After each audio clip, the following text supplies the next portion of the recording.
Hello friends, welcome to my channel. അപ്പോൾ ഇന്നത്തെ recipe ഒരു ഈസി മീനില്ലാത്ത മീൻ കറിയാണ്. മീൻ കറിയുടെ ടേസ്റ്റിലൊരു വെണ്ടയ്ക്ക കറി. ഇത് നല്ല ടേസ്റ്റിയാണ്, അതേപോലെ തന്നെ ഉണ്ടാക്കാനും വളരെ ഈസിയാണ്. അപ്പം നമുക്കിതെങ്ങനെ ഉണ്ടാക്കുന്നതെന്ന് നോക്കിയാലോ. അപ്പോൾ നമുക്ക് നമ്മുടെ മീനില്ലാത്ത മീൻ കറി ഉണ്ടാക്കാൻ തുടങ്ങാം. അതിനുവേണ്ടി ഞാനിവിടെ എടുത്തേക്കുന്നത് ഒരു 10 വെണ്ടയ്ക്കയാണ്. മൂപ്പ് കുറഞ്ഞ വെണ്ടയ്ക്ക എടുക്കാൻ ശ്രദ്ധിക്കുക, നന്നായിട്ട് ഇളയ വെണ്ടയ്ക്ക. ഫസ്റ്റ് നമുക്കിതൊന്ന് ചെറുതായിട്ട് കട്ട് ചെയ്യാം. 2 സൈഡും മുറിച്ച് മാറ്റുക. എന്നിട്ട് ഒരു വെണ്ടയ്ക്ക 2ആയിട്ട് കട്ട് ചെയ്യാം. ചെറിയ വെണ്ടയ്ക്കാണെങ്കിൽ അങ്ങനെ തന്നെ ഇട്ട് കൊടുക്കാം. ഇപ്പം എന്താ, നമ്മുടെ വെണ്ടയ്ക്കയൊക്കെ കട്ട് ചെയ്ത് വെച്ചു. ഇനി നമുക്കൊരു ചട്ടി ചൂടാക്കാം. അപ്പം എന്താ, ഞാനൊരു ചട്ടി വെച്ചിട്ടുണ്ട്. നമുക്കതിലേക്ക് കുറച്ച് വെളിച്ചെണ്ണ ഒഴിച്ചു കൊടുക്കാം.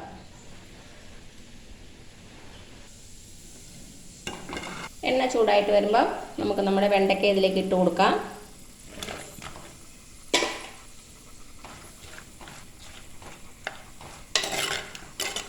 വെണ്ടയ്ക്ക ഒന്ന് വഴറ്റിയെടുക്കാം.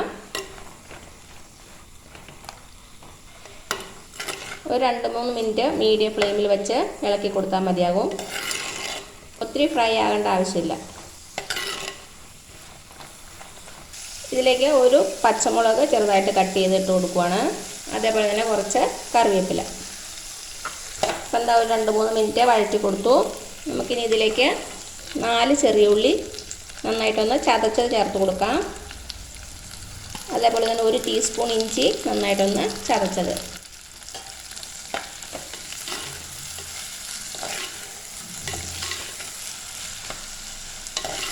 ഇനി തീ സിമ്മിലേക്ക് മാറ്റുക. നമുക്ക് പൊടികളൊക്കെ ചേർത്ത് കൊടുക്കാം. 1.5 ടീസ്പൂൺ മുളക് പൊടി, ഒരു കളറിന് വേണ്ടിയിട്ട് 1 ടീസ്പൂൺ കാശ്മീരി ചില്ലി പൗഡറും കൂടെ ചേർത്ത് കൊടുക്കുകയാണ്. നിങ്ങളുടെ കയ്യിലില്ലെങ്കിൽ ചേർക്കണ്ട. ഒരു 1/2 ടീസ്പൂൺ മഞ്ഞൾപ്പൊടി.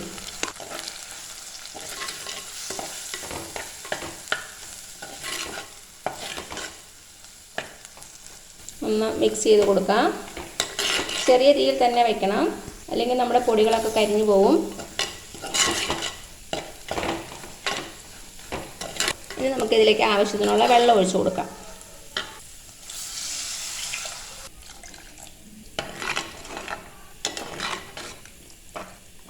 ഈ ഗ്ലാസ്സിന് ഒരു 1.5 ഗ്ലാസ് വെള്ളം ഒഴിച്ചിട്ടുണ്ട്. ഇനി ഇതിലേക്ക് നമുക്ക് പുളി ചേർത്ത് കൊടുക്കാം. ഞാനിവിടെ കുടംപുളിയാണ് യൂസ് ചെയ്യണത്. 2 ചെറിയ കുടംപുളി. പുളി നന്നായിട്ട് കഴുകിയതിന് ശേഷം ഒരു 10-15 മിനിറ്റ് മുമ്പ് വെള്ളത്തിലിട്ട് നന്നായിട്ടൊന്ന് കുതിർത്ത പുളിയാണ്. ഇനി ഇതിലേക്ക് നമുക്ക് ആവശ്യത്തിനുള്ള ഉപ്പ് ചേർത്ത് കൊടുക്കാം.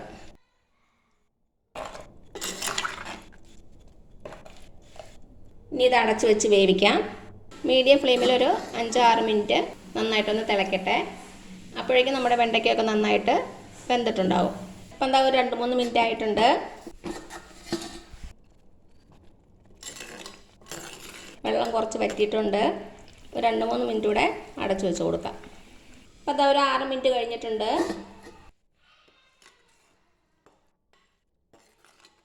ഇതാ, നമ്മുടെ വെണ്ടയ്ക്കൊക്കെ നന്നായിട്ട് വെന്തിട്ടുണ്ട്. അത്യാവശ്യം നന്നായിട്ട് കുറുകി വന്നിട്ടുണ്ട്. ഇത്രയും മതിയാകും. ഇനി ഇതിലേക്ക് നമുക്ക് കുറച്ച് തേങ്ങാപ്പാൽ ചേർത്ത് കൊടുക്കാം. കട്ടിയുള്ള തേങ്ങാപ്പാൽ. ഞാനിപ്പോൾ ഇവിടെ 1 കപ്പോളം തേങ്ങാപ്പാൽ എടുത്തിട്ടുണ്ട്.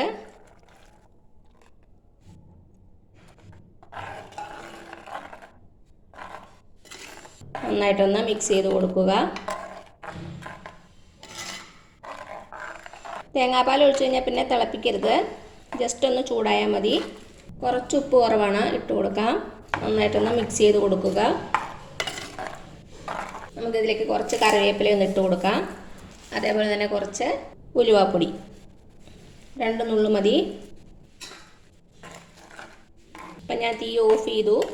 ഇനി ഇതിലേക്ക് നമുക്കൊന്ന് വറുത്തിടണം, അത് ചെയ്യാം. അപ്പം എന്താ, ഞാനൊരു ചീനച്ചട്ടി വെച്ചിട്ടുണ്ട്. നമുക്കതിലേക്ക് കുറച്ച് എണ്ണ ഒഴിച്ച് കൊടുക്കാം. നമ്മുടെ എണ്ണ ചൂടായിട്ട് വരട്ടെ. എണ്ണ ചൂടായിട്ട് വന്നിട്ടുണ്ട്. ഇതിലേക്ക് 1 നുള്ള് ഉലുവ ചേർത്ത് കൊടുക്കാം.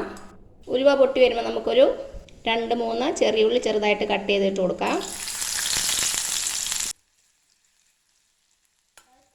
ഉള്ളി മൂത്തിട്ടുണ്ട്. ഇതിലേക്ക് കുറച്ച് കറിവേപ്പില ചേർത്ത് കൊടുക്കാം. തീ ഓഫ് ചെയ്തു. ഇനി ഇത് നമുക്ക് നമ്മുടെ വെണ്ടയ്ക്ക കറിയിലേക്ക് ചേർത്ത് കൊടുക്കാം.